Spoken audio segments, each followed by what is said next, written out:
Traditionally, the word squid has been used as a derogatory term in the motorcycling community to refer to a rider that is generally unskilled, reckless, and above all, doesn't wear gear. However, in recent years, with the advent of internet culture and sweet maymays, the term squid is now a catch-all for riders who in general ride dangerously and like to hoon around. They might or might not wear gear, they may or may not pull fat wheelies everywhere, and there's many varieties of squidding. Let's walk through the modern day examples. Number 1. Shit bike squid.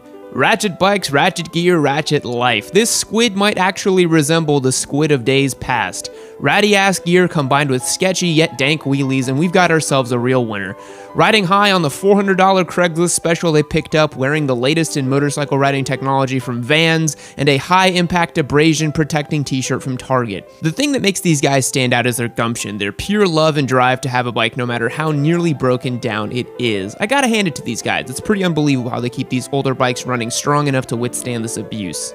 Number 2, full leathers race bike squid. This breed is particularly difficult to spot. You might think that someone riding around in full leathers and on a bike with semi-active suspension is really part of the ATGAT brigade and is riding around championing the virtues and ideals of ATGAT supremacy.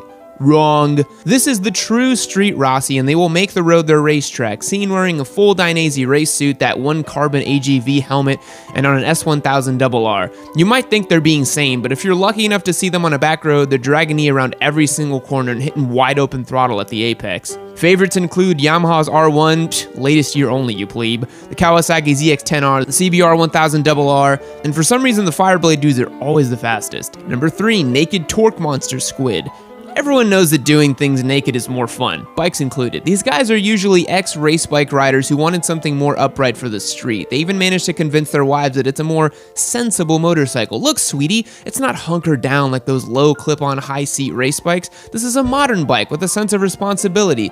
Yeah, tell me again how 1290 cc's of face-melting torque is sensible. These guys are typically not gear-dependent like the race bike squids, but they'll be geared up. Weapons of choice include the KTM 1290, FZ09s, or the BMW S1000R. Number 4, the Moto squid. This squid has exploded in popularity in recent years due to the rise of motovlogging. It seems that everyone is starting to see the inherent squidding potential in a machine that weighs under 300 pounds and has a torquey single-cylinder motor. It's basically designed to wheelie, it can go off-road, and it's just a riot to ride. Naturally, the Squid has taken this bike to its logical extreme and uses it as a unicycle. They'll tell you that the 450 is perfectly adequate for the street and doesn't require any additional maintenance, but the DRZ 400 and 250 guys know what it's like to truly own a bulletproof and indestructible motorcycle. Number 5, the beginner rider squid. I'll admit, I was one of these. You're about 3 weeks past your license, you've been mobbing around, and you've gotten just good enough to not kill yourself while riding. Now let's go pretend we're Rossi in a parking lot and rip through traffic.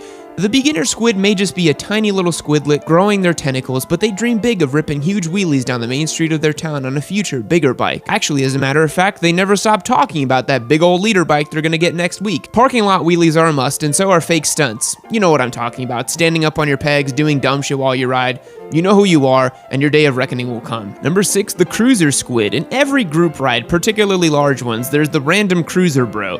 Cruisers are typically relegated to their own camp when it comes to motorcycles, but there's always that one guy who plays by some different rules and shows up to a sport bike or supermoto style meetup with a nasty ass Harley, Sportster, or a VMAX.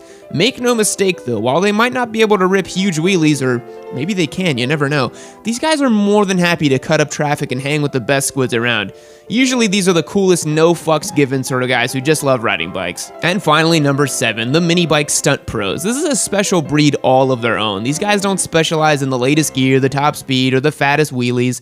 They're riding their own ride and they're doing their own thing on the Grom Z125 platforms. The differentiating factor that separates these riders from all others is they are somehow borderline stunt riders on these diminutive motorcycles. Regular wheelies just aren't enough for them anymore. Time to do circle wheelies, stand-up wheelies, endos, combos, you name it. They've transitioned far beyond traditional wheelie squid and moved into borderline extreme athlete territory. Maybe it's time for a trials bike? And there you have it, a comprehensive list of the new age squids you'll encounter. Much like the N-word, maybe we can reclaim the term squid and use it liberally to apply to riders who just enjoy hooning around and having a little more reckless fun than other more tame riders. Thanks for watching this video. If you like what you've seen, go ahead and smash that subscribe button. Go ahead, do it. You know you want to. Every time someone subscribes to the AmiNoob channel, my strength and virality grows. It's why I was able to survive a head-on collision with a boulder. True story. See you later, lamb chop.